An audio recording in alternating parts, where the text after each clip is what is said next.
मेरा voice clear है? हाँ जी, हाँ जी, आप स्टार्ट कर सकते हैं भाई जी। Thank you.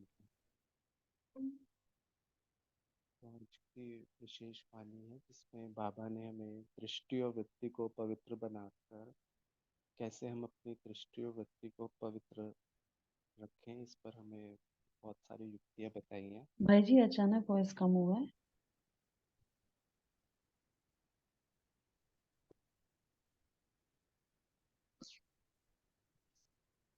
अभी ठीक है दीदी? हाँ जी, हाँ जी, अभी ठीक है। जी।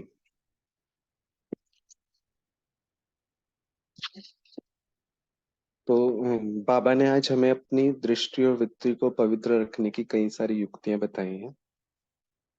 सबसे पहली प्रवृत्ति इसमें बाबा ने हमें बताया कि हमारी पवित्र प्रवृत्ति है, और सबसे पहली प्रवृत्ति है देह की प्रवृत्ति। तो क्योंकि हमारी देह ही है सबसे पहले, तो इसमें विभिन्न कर्मेंद्रियां आ जाती हैं। उसके बाद देह के संबंध लौकिक प्रवृत्ति या अलौकिक प्रवृत्ति आती है। तो बाबा ने इसमें हमें हर एक ब्राह्मण को चैतन्य शालिग्राम का मंदिर भी बताया है। तो मंदिर में जैसे हर चीज अच्छे वाइब्रेशंस होते हैं, ऐसे हमें भी अपने अंदर अ, पवित्र वाइब्रेशंस रखने हैं। और कोई भी, बाबा ने बोला, आसुरी संकल्प भी प्रवेश नहीं करता मंदिर में। तो ऐसे ही हमारे भी मन में कोई आसुरी संकल्प नहीं चले। तो इसकी बाबा ने हमें विधि बताई है। और बाबा ने मधुबन की भी विशेषता बताई है कि मधुबन एक बहुत पावन भूमि है। तो यहाँ पर हम परिवर्तन भूमि की भी संज्ञा दी बाबा ने इसको, कि यहाँ पर आकर हम अपना परिवर्तन कर सकते हैं। तो आगे डिटेल में हम बाबा की वाणी से ही सुनेंगे। तो सुबह सुबह अमृत वेला के बाद हम सब वाणी सुन रहे हैं, तो हम सब अपने को विजुलाइज करें। हम बाप दादा से ये मुरली सुन रहे हैं बैठकर पांडव भवन में। गुलजार दादी के तन में बाप दादा अवतरित हुए और सम्मुख हमें ये वाणी सुना रहे हैं।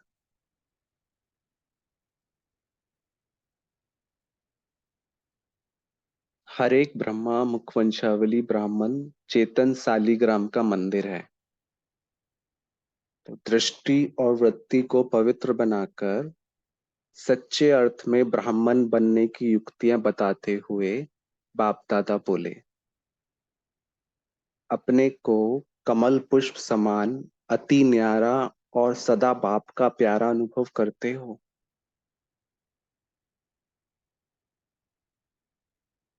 तो अभी देख लें, हम बाबा हमें कमल पुष्प के समान देख रहे हैं। तो पहली बात बाबा ने बोली, कमल पुष्प कैसा होता है? हल्का बिल्कुल, और न्यारापन है उसमें। अति न्यारा और सदा बाप का प्यारा अनुभव करते हो। कमल पुष्प एक तो हल्का होने के कारण जल में रहते भी जल से न्यारा रहता है।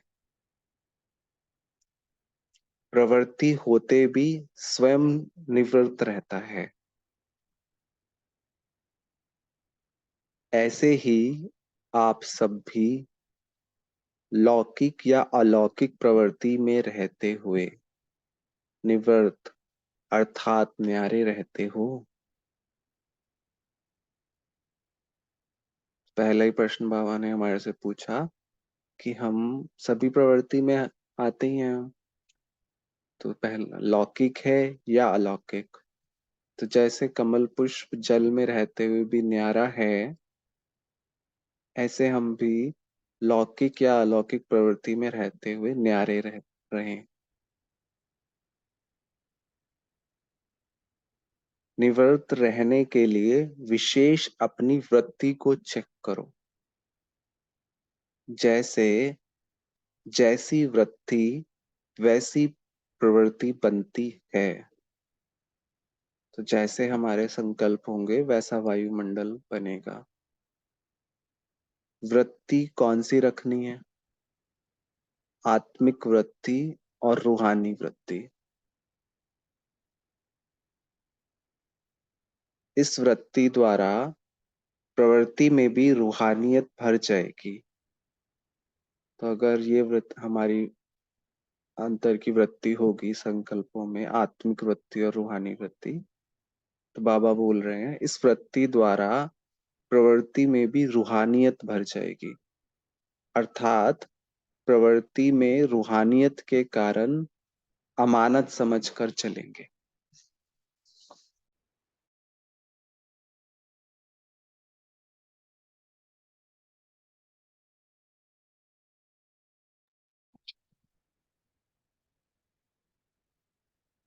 तो मेरापन सहज ही समाप्त हो जाएगा। बाबा ने आगे बोला कि मेरापन सहज ही समाप्त हो जाएगा। अमानत में कभी मेरापन नहीं होता है। तो जब हम सबको अमानत समझकर चलेंगे तो अमानत में तो मेरापन है ही नहीं।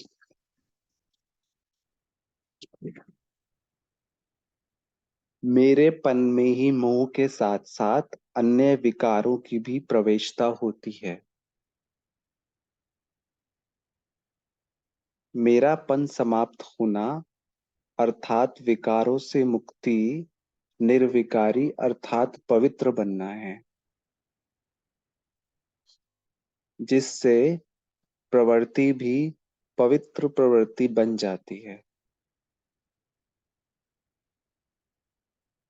तो बाबा ने पहले हमें इशारा दिया कि आत्मिक वृत्ति रूहानियत वृत्ति रखनी है, जिससे रूहानियत आए, उससे उससे अमानत समझ कर चलेंगे, फिर मेरापन समाप्त हो जाए, सहज समाप्त हो जाएगा।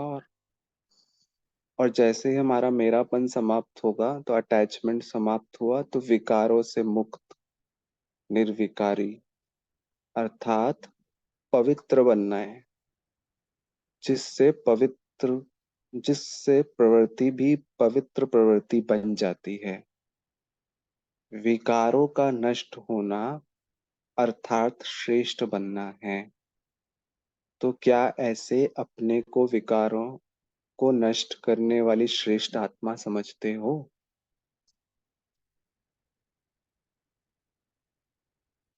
प्रवृत्ति को पवित्र प्रवृत्ति बनाया है। सबसे पहली प्रवृत्ति है अपनी देह की प्रवृत्ति,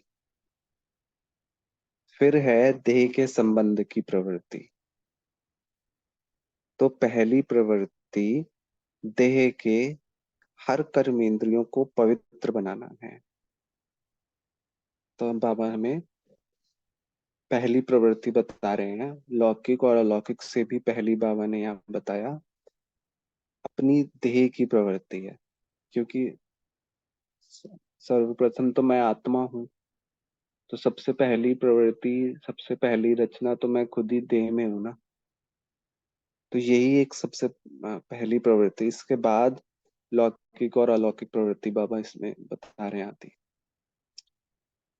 तो पहली प्रवृत्ति देह के हर कर्मेंद्रियों को पवित्र बनाना है।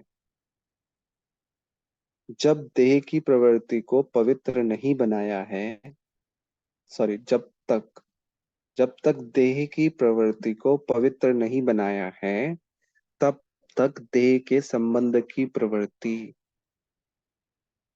चाहे हद की और चाहे बेहद की हो, उसको भी पवित्र प्रवृत्ति नहीं बना सकेंगे। ब्रह्मा कुमार और ब्रह्मा कुमारियों की प्रवृत्ति कौन सी है?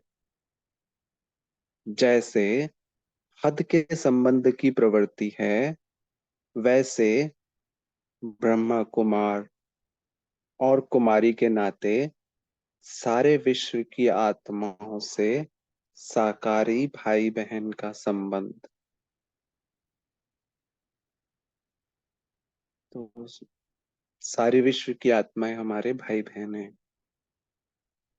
इतनी बड़ी बेहद की प्रवृत्ति, पहली प्रवृत्ति देह की प्रवृत्ति, फिर हमारे देह के संबंध।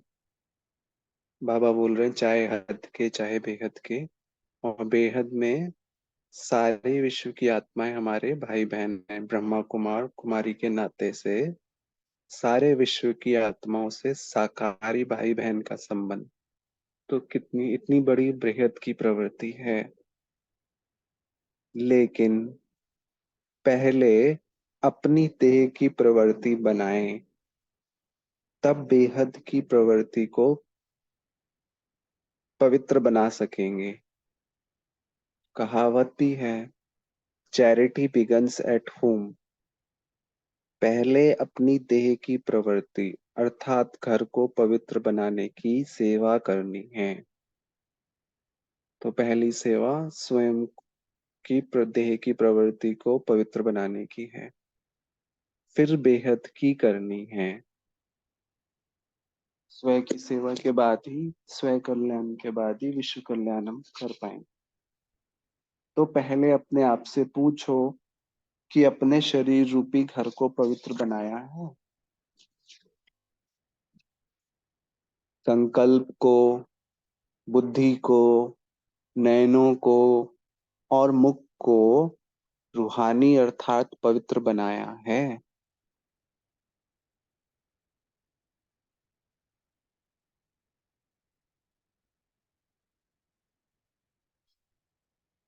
बात दोबारा रिपीट करते हैं। संकल्प को, बुद्धि को, नयनों को और मुख को रूहानी अर्थात पवित्र बनाया है। जैसे दीपावली पर घर के हर कोने को स्वच्छ करते हैं, कोई एक कोना भी ना रह जाए, इतना अटेंशन रखते हैं। ऐसे हर कर्मेंद्रियों को स्वच्छ बनाकर आत्मा का दीपक सदा काल के लिए जगाया है। ऐसी रूहानी दिवाली मनाई है व अथवा अभी मनानी है।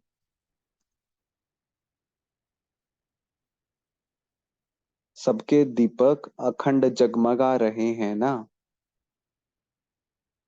तो बाबा हमारे को देखना चाहते हैं ऐसे सबके दीपक अखंड जगमगा रहे हैं ना। जैसे गायन है, घर घर मंदिर बनेंगे, ऐसे अपनी देह रूपी घर को मंदिर बनाया है। जब घर घर मंदिर बनाओ, तब ही विश्व को भी चैतन्य देवताओं का निवास स्थान मंदिर बनाएंगे।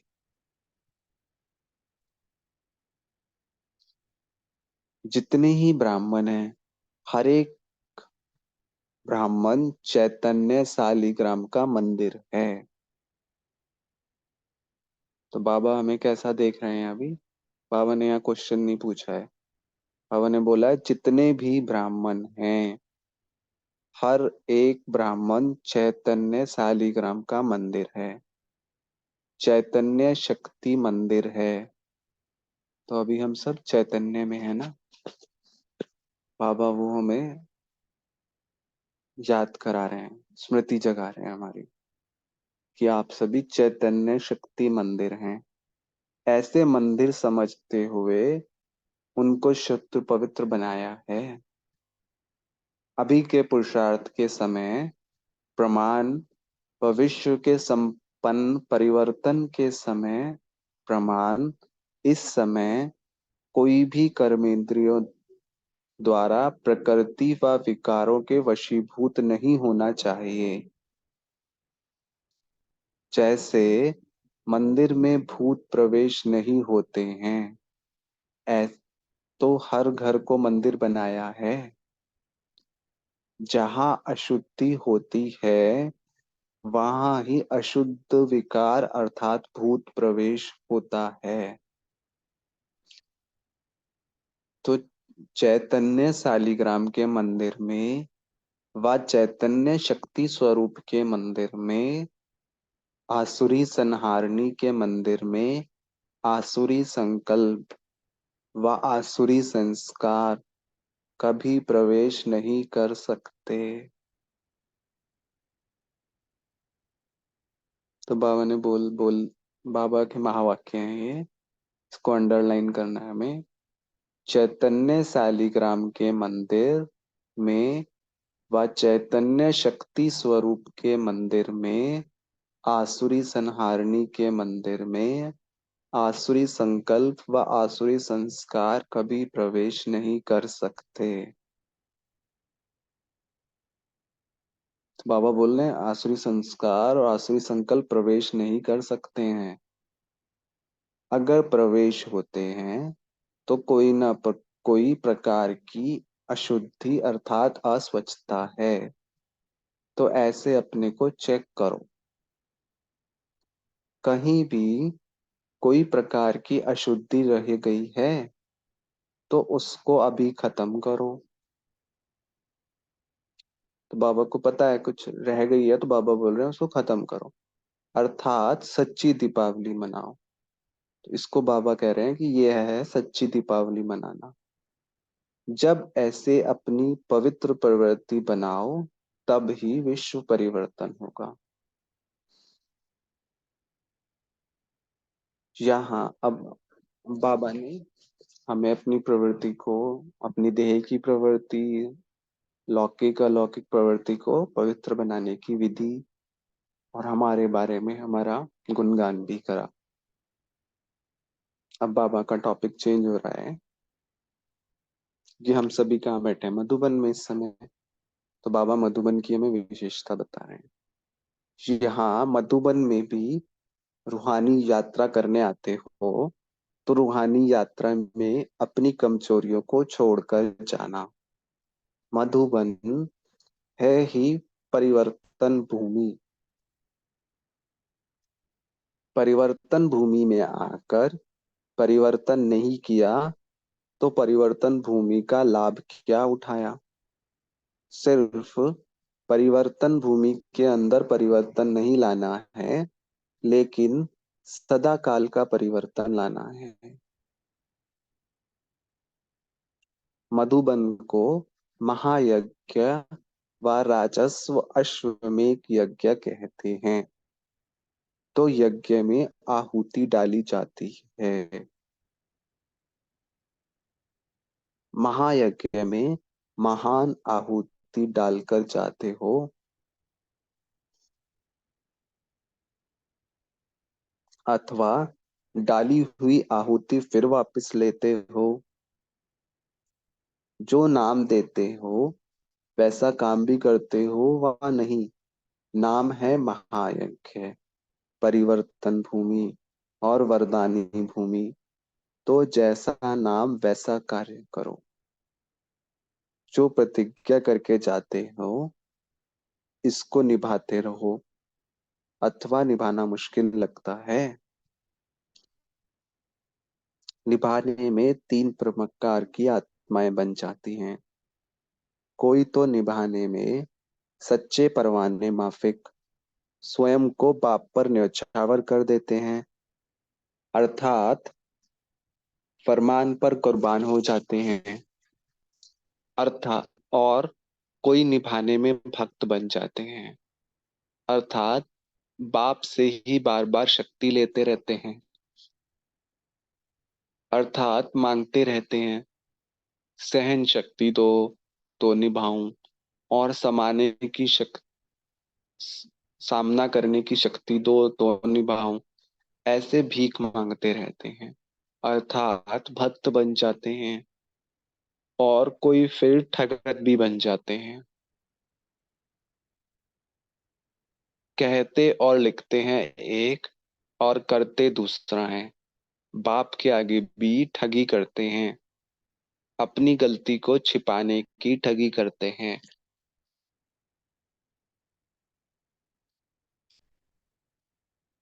ऐसे ठगत भी हैं। कईयों में निभाने की शक्ति है नहीं, लेकिन अपने को बचाने बचाने के लिए फिर बहानेबाज होते हैं। अपनी कमजोरी को छुपाकर दूसरों के बहाने बनाते रहते हैं। फलाना संबंध ऐसा है इसलिए यह हुआ, वायुमंडल और वातावरण ऐसा है इसलिए यह होता है, सरकमस्टांसेस अनुसार होता है। ऐसे बहाने बनाते रहते हैं। निभाने में इतने प्रकार के निभाने वाले बन जाते हैं। कहना सबका एक है, मेरा तो एक बाबा दूसरा ना कोई। जो कहेंगे और कराएंगे वही करेंगे, लेकिन करने में और प्रैक्टिकल आने में अनेक प्रकार के बन जाते हैं। इसलिए अब तक साधारण समझ जो किया। तो बाबा हमें सबको उमंग उत्साह भर रहे हैं। इसलिए अब तक साधारण समझ जो किया उसको बीती से बीती करो, अर्थात अपने ऊपर रहम करो। इस भूमि के महत्व को भी अच्छी रीति जानो। इस भूमि को साधारण भूमि नहीं समझना। तो जहां पर परमात्मा अवतरण हो रहा है वो भूमि साधारण हो ही नहीं सकती। तो बाबा भी यही विशेषता मधुबन की बता रहे हैं। इस भूमि को साधारण भूमि नहीं समझना। महान स्थान पर आते हो अपने को महान बनाने के लिए। महान बनना अर्थात महत्व को जानना। समझा? ऐसे समय प्रमाण स्वयं को परिवर्तन करने वाले, विश्व परिवर्तन के निमित्त बने हुए बाप के साथ प्रीति की रीति को निभाने वाले, बाप को सदा अपना साथी बनाने वाले और सदा कमल पुष्प समान साक्षी रहने वाले, ऐसे सदा स्नेही बच्चों को बाप दादा का याद प्यार और नमस्ते। हम सभी का बाप दादा को नमस्ते, गुड मॉर्निंग, दिल व सिख चांद से बहुत बहुत प्रेम से याद। इस मुरली का ज्ञान बिंदु, जैसे वृत्ति वैसी प्रवृत्ति बनती है। आत्मिक या रूहानी वृत्ति से प्रवृत्ति में रूहानियत भर जाने के कारण अमानत समझकर चलने से मेरापन सहज ही समाप्त हो जाएगा। ओम शांति। तो अभी हम सब 1 मिनट साइलेंस में रहेंगे और फिर सभी अपना मनन चिंतन शेयर करेंगे।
ओम शांति। तो सभी लोग शेयर करें क्या क्या पॉइंट्स बाबा ने बोले आज। सबको क्या बाबा ने टच कराया।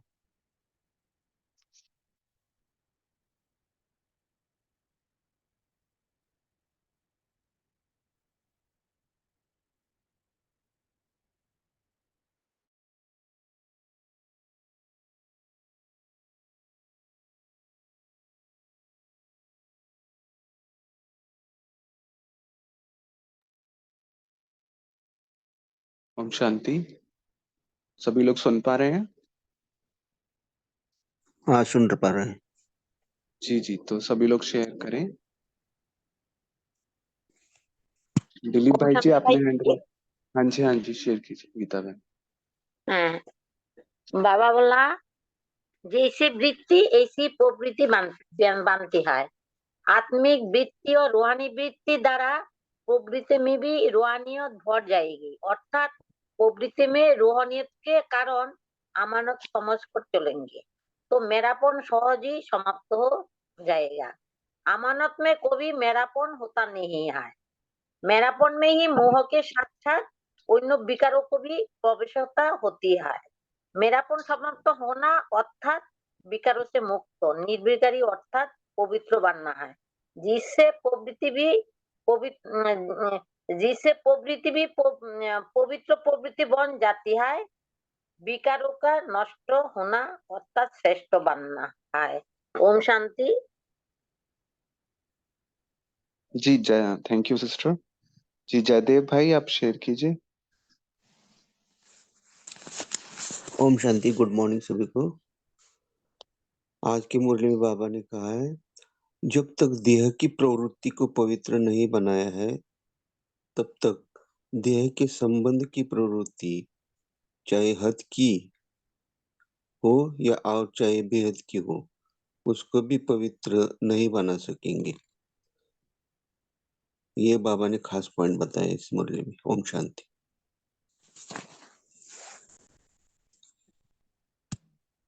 जी दिलीप भाई, शेयर कीजिए आप। ओम शांति। आज बाबा ने कहा है कि जहाँ अशुद्धि होती है वहाँ ही अशुद्ध विकार अथवा भूत, जिसको कह सकते हैं, प्रवेश करते हैं। बाबा ने कहा है कि जैसे दिवाली पर हर एक कोने को साफ करते हैं, उसी तरह शरीर रूपी मंदिर के हर कोने को साफ करना है। सब तरह के आँख, कान, नाक, ये जो भी इंद्रियां हैं, इनको पूरी तरह से स्वच्छ रखेंगे तो कभी भूत प्रवेश नहीं कर सकते हैं। और बाबा ने बहुत ही ज्यादा तारीफ किया है कि आप चैतन्य शालिग्राम हो। शालिग्राम के मंदिर में मंदिर है ये शरीर, तो उसमें चैतन्य शक्ति स्वरूप के मंदिर में, असुर संहारणी के मंदिर में आसुरी संकल्प व आसुरी संस्कार कभी प्रवेश नहीं कर सकते। तो अगर सच्ची दिवाली मनाएंगे, पूरी स्वच्छता रखेंगे, तो कभी भूत प्रवेश नहीं कर सकता।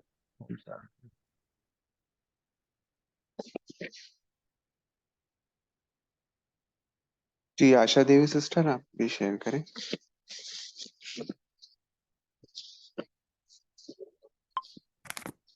ओम शांति। आज बाबा ने जो इस मुरली की जान कहा है कि जो चैतन्य शक्तियां जहाँ पर होती है वहाँ आसुरी संस्कार और आसुरी शक्तियां बिल्कुल प्रवेश नहीं करती, और अगर करती हैं तो कुछ ना कुछ अपवित्रता है।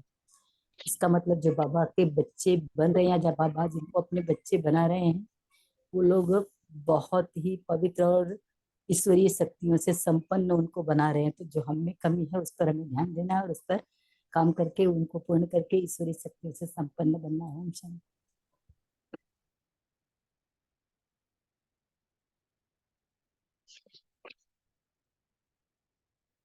जी थैंक यू। नमिता सिस्टर, आप भी शेयर करें। ओम शांति भाई जी। जी आज जी। बाबा ने कहा, अपने में आत्मिक वृत्ति और रूहानी वृत्ति अपनाएंगे तो मेरापन सहज से खत्म हो जाएगी, और प्रवृत्ति में रूहानियत के कारण अमानत समझकर चलेंगे तो कमल पुष्प समान बनेंगे। मेरापन खत्म होना माना विकारों को नष्ट करना और निर्विकारी पवित्र बनना। तो विकारों का नष्ट होना अर्थात श्रेष्ठ बनना। तो जैसे वृत्ति ऐसे प्रवृत्ति बनेगी, और अपनी पवित्र प्रवृत्ति से हर कर्मेंद्रियों को पहले पवित्र बनाना है, तो सारे विश्व की प्रवृत्ति को पवित्र बना पाएंगे। बाबा ने कहा, कोई प्रकार की अशुद्धि व अस्वच्छता अपने अंदर में है तो उसको पहले खत्म करना है, तो पहले अपने प्रवृत्ति को पवित्र बनाएंगे तो विश्व परिवर्तन होगी। ओम शांति। ओम शांति। Thank you. ओम शांति। प्यारी देव को की आत्माओं, गुड मॉर्निंग जी सभी को। सॉरी मैंने आज हैंड रेज नहीं किया, कोई बात नहीं सिस्टर, आप काम पे जा रहे थे तो। जी कोई दिक्कत नहीं। मुझे यही क्वेश्चन पूछना था कि जैसे आज साकार में भी आया ना कि देही अभिमानी बनो, तो अपने आप से यही आज बाबा भी कह रहे हैं, मैं अपनी पहले प्रवृत्ति को तुम्हें खत्म करना है, नष्ट करना है, तभी हम श्रेष्ठ बन सकते हैं। तो अगर हम डिस्कस कर सकते हैं कैसे देही अभिमानी या आत्म रूहानी स्थिति में सब स्थित होते हैं, कैसे इस मैंपन को खत्म करते हैं प्रैक्टिकल में, तो सबको लाभ होगा जी, अगर हो सकता है तो। शुक्रिया परिवार, शुक्रिया बाबा।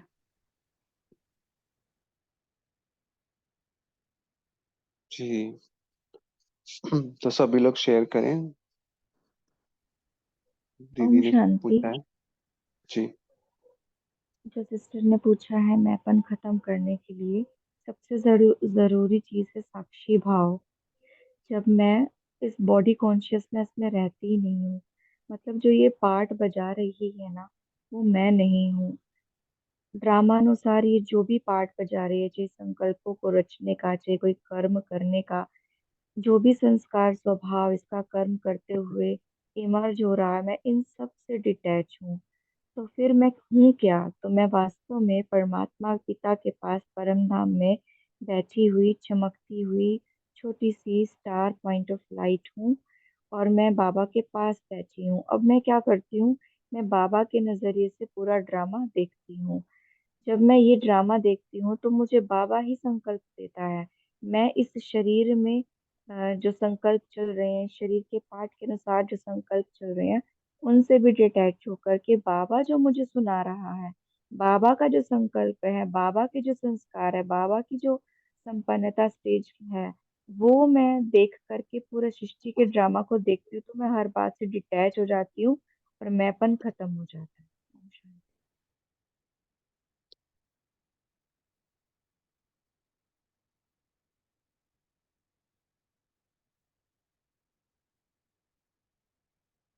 जी मैं भी कल ये दादी जी की भी विशेषताएं आई थी, तो उसमें दादी जी ने कहा जो है कि दादी ने बोला था, हमारा फाइनल पेपर है नष्टो मोह स्मृति लब्धि अब्दा। इस पेपर में वही पास होता है जिसकी नजरों में सदा एक परमात्मा ही दिखाई पड़ता है। अगर अंदर में रहता है कि ये मेरे संबंधी, मेरी प्रॉपर्टी, मेरी योग्यता, यह मैं और मेरा नष्टो मोहा बनने नहीं देता। जहां मैं है वहां निर्माणता आ नहीं सकती, वह नव निर्माण का कार्य भी नहीं कर सकते। तो कल की मुरली में भी, अव्यक्त मुरली में भी बाबा ने बोला था कि अगर मेरी कोई विशेषता है तो वो ज्ञान में आने के बाद उसको यज्ञ में लगाना है। अगर उसमें ज्ञान नहीं बना तो विशेषता कार्य भी नहीं कर सकती। तो अगर मेरी कोई, क्योंकि कई बार होता है ना हमारे अंदर, मुझे आत्मा कल ऐसा टच हुआ वो व्यक्त मुरली पढ़ते हुए कि हमें हमें लगता है कि ये मेरी विशेषता है, पर एक्चुअली वो दी किसकी हुई है? वो तो बाबा की दी हुई है ना। तो ये भी हमें इस बात का भी त्याग करना होगा कि ये मेरी विशेषता है, ये बाबा की दी हुई विशेषता है, करावनहार बाबा है। तो जैसे दादी को सामने रखते हैं, तो दादी ने इस बात में बोला कि अगर मैं है तो हम क्योंकि फिर हमारा मैं है तो अपना कि मेरी विशेषता आ जाती है ना कहीं इसमें हमें अभिमान आ गया, तो हम निरअहंकारी नहीं बन पाएंगे। तो दादी ने तो बोला जहां मैं है वहां निर्माणता आ नहीं सकती, वह नव निर्माण का कार्य भी नहीं कर सकते। तो सबसे पहले से पहले इस मैंपन का हमें त्याग करना है। जैसा मैं थोड़ा समझ पाया, बाकी सभी लोग भी शेयर करें। जादव भाई आपने भी हैंड रेज किया है। आपने बताया है वही ट्रस्टी भाव रखना है। जो भी जी हम कर रहे हैं उसमें अपना मतलब आकर्षण या क्या बोलते हैं उसको, अपना ट्रस्टी होकर के जो भी कार्य करना है वो करना है, तो उसमें ये नहीं रहेगा जी। अपनापन। ओम शांति। हम्म। जी भोपाल भाई जी, आप भी शेयर कीजिए। ओम शांति। आज बाबा ने मधुबन की भी महिमा की है साथ में। बाबा ने कहा है कि यहाँ मधुबन में भी रूहानी यात्रा करने आते हैं। जिस्मानी यात्रा करते करते वहां पहुंचते हैं, फिर वहां पर जो हम ज्ञान योग की जो यात्रा करते हैं। बाबा ने जो विशेष कहा है कि कई बार क्या होता है कि बार बार मधुबन जाने का चांस मिलता रहता है, कई बार हम उसको साधारण रीति से ले लेते हैं। और फिर बाबा ने कहा है कि जो ये भूमि है ये वरदान भूमि है, परिवर्तन भूमि है। तो अगर हम उस भावना से जब भी मधुबन जाते हैं या हम सूक्ष्म में भी जाते हैं, वहाँ हम संकल्प करते हैं वहाँ एक सारे ही स्थान पवित्र हैं। तो वो जो है, अगर शुभ भावना अंदर उस तरह से है, हमारा संपूर्ण निश्चय है, तो वो जो है परिवर्तन करने में बिल्कुल ही सहज जो है उसमें सिद्धि हमें प्राप्त मिलती है। तो इसके लिए बाबा ने इस चीज को हमें अंडरलाइन करवाया और साथ में भी कहा है कि मधुबन को महायज्ञ हो राजस्व अश्वमेध यज्ञ कहते हैं। तो यज्ञ में जो आहुति डाली जाती है, तो वो तो हम सभी को पता है कि हमने क्या आहुति डालनी है इसमें। ओम शांति। जी थैंक यू भाई साहब। जी रजनी सिस्टर, आप भी शेयर कीजिए। ओम शांति। जैसे अभी बात चल रही थी, जो हमारे संकल्प या मोह हमारा है, कल की मुरली में मुझे दो शब्द इतने अच्छे और इतने पावरफुल हैं, हालांकि हमने बहुत बार शायद सुने भी होंगे।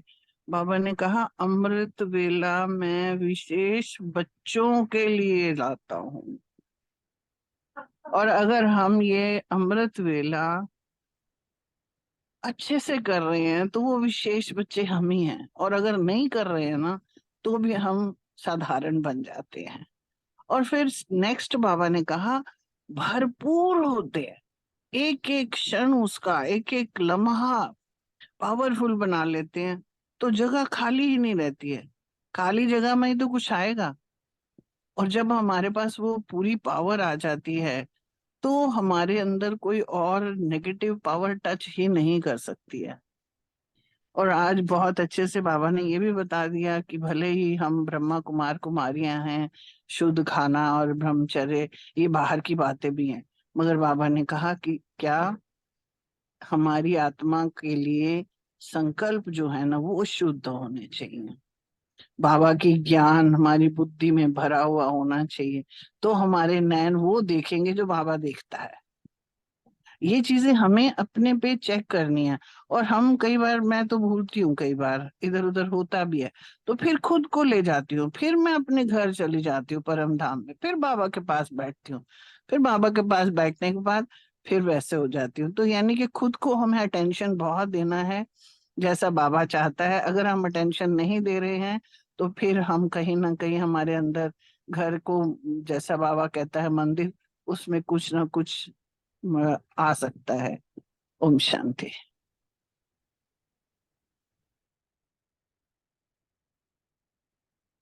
Thank you sister. जी रीमा सिस्टर, आप भी शेयर कीजिए। ओम शांति। आज प्यारे बाप दादा ने, जैसे अभी भाई जी ने भी बताया कि मधुबन की महिमा करी है, तो बाबा ने कहा ये मधुबन है परिवर्तन भूमि। मधुबन को महायज्ञ राजस्व अश्वमेध यज्ञ कहते हैं। तो जैसे यज्ञ किया जाता है ना, तो उसमें आहुति डाली जाती है। तो बाबा ने कहा ये जैसे परिवर्तन भूमि है, तो अब बाप दादा मिलन भी शुरू हो रहे हैं। तो बाबा ने कहा कि इस भूमि को साधारण भूमि नहीं समझना, क्योंकि ये महान स्थान पर आते हो महान बनाने के लिए स्वयं को। तो इसलिए बाबा कहते हैं इसका महत्व समझो। तो जाने से पहले, जैसे बाप दादा मिलन में सभी भाई बहनें जाएंगे, सीजन आ रही है, तो अपनी कोई भी कमी कमजोरी को, यहाँ तो हमें पुरुषार्थ करना ही है, फिर भी वहाँ एक एक समय का हमें सदुपयोग करना है कि कैसे हम बाबा से शक्तियां लेके, क्योंकि वो परिवर्तन भूमि भूमि है, तो हम अपनी कमी कमजोरी को बिल्कुल बाबा को वहां चिट पे भी लिख के दें और बाबा के यज्ञ में आहुति डालें, और उसको वापस नहीं लेना है कि यहाँ आके अगर गुस्सा वाली कोई भी कमी कमजोरी है तो उसको वहां समर्पण करके आए बिल्कुल। तो इस तरह अपने को एनालाइज करें और फिर लक्ष्य रख के जाएं कि हमको एक एक समय का सदुपयोग करना है। वहां जाके भी हम लौकिक से बातचीत या फिर समय को व्यर्थ गवा रहे हैं, तो ये बहुत ध्यान रखना है क्योंकि वो साधारण भूमि नहीं है। ओम शांति।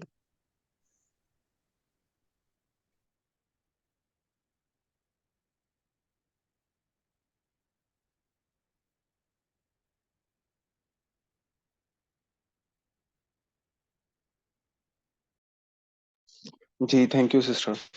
तो अभी सभी लोग ज्वाइन कर गए हैं मेन सेशन में, तो अभी पोल लॉन्च करेंगे, तो सभी लोग पोल को लॉक करें।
ओम शांति। गौरव भाई जी, अभी आप होमवर्क दे सकते हैं और हम सबको योग करें। थैंक यू जी।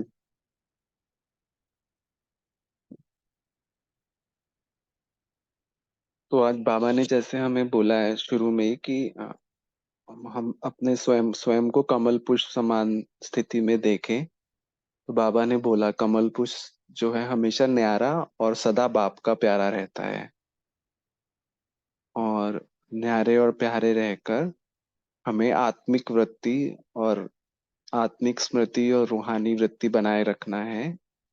और आज कोई ना कोई साधन अपना के अपने चारों तरफ रूहानियत के वाइब्रेशंस फैलाने हैं। जैसे बाबा ने बोला कि जैसी वृत्ति वैसी प्रवृत्ति बनती है। तो आज इसका एक बार एक्सपेरिमेंट करके देखेंगे कि जब हम आत्मिक वृत्ति हर आत्मा से जिससे भी मिलेंगे उसको आत्मा देख के और रूहानी वृत्ति फैलाएंगे, तो कैसा वायुमंडल हमारे चारों तरफ फैलता है। कि दिन भर हम लोग जाएंगे तो कोई लौकिक में होगा, तो कुछ ना कुछ परिस्थिति तो आती है, पर ये हमारी जो वृत्ति है ये क्या प्रभाव डालती है, तो इसको एक्सपीरियंस करेंगे। हम दिन भर हम अपनी आत्मिक वृत्ति स्वमान का अभ्यास कर सकते हैं, या मुरली पढ़ सकते हैं, मुरली कोई पॉइंट ध्यान रख सकते हैं। हर आत्मा के प्रति रूहानी वृत्ति रखनी है, कमल पुष्प समान बनकर रहना है। ओम शांति।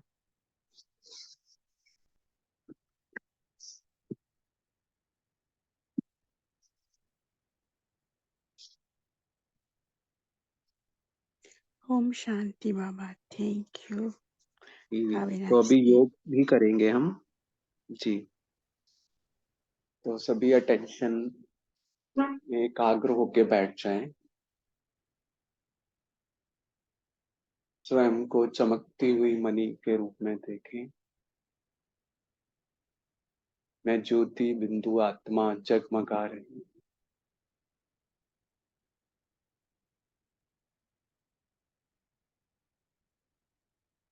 मुझ आत्मा से पवित्रता के वाइब्रेशंस चारों ओर फैल रहे हैं।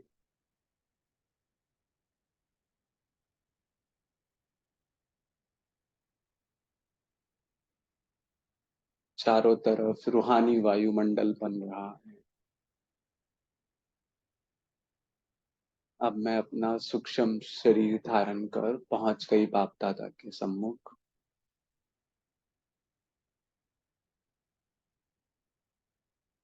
बाप दादा मुझ फरिश्ते की मस्तक में मस्तक मणि को देख रहे हैं।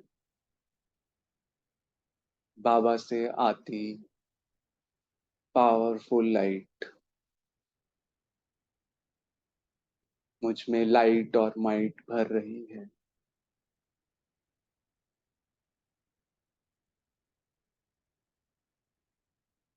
बाबा ने मेरे सिर पर अपना हाथ रखा और मुझे सदा चैतन्य मणि का, चैतन्य दीपक का वरदान दिया।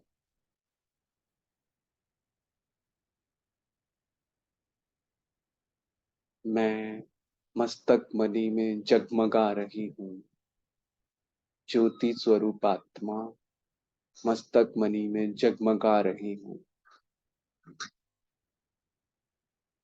पहुंच गई मैं आत्मा शिव बाबा के पास। पावरफुल लाइट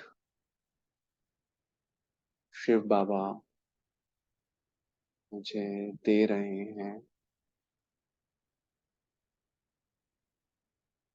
अपनी पावरफुल लाइट और माइट की स्थिति को अनुभव करें।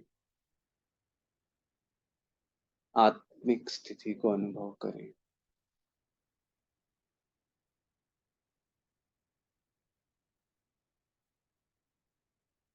शिव बाबा से आती पावरफुल प्रकाश की किरणें मुझ पर पड़ रही हैं।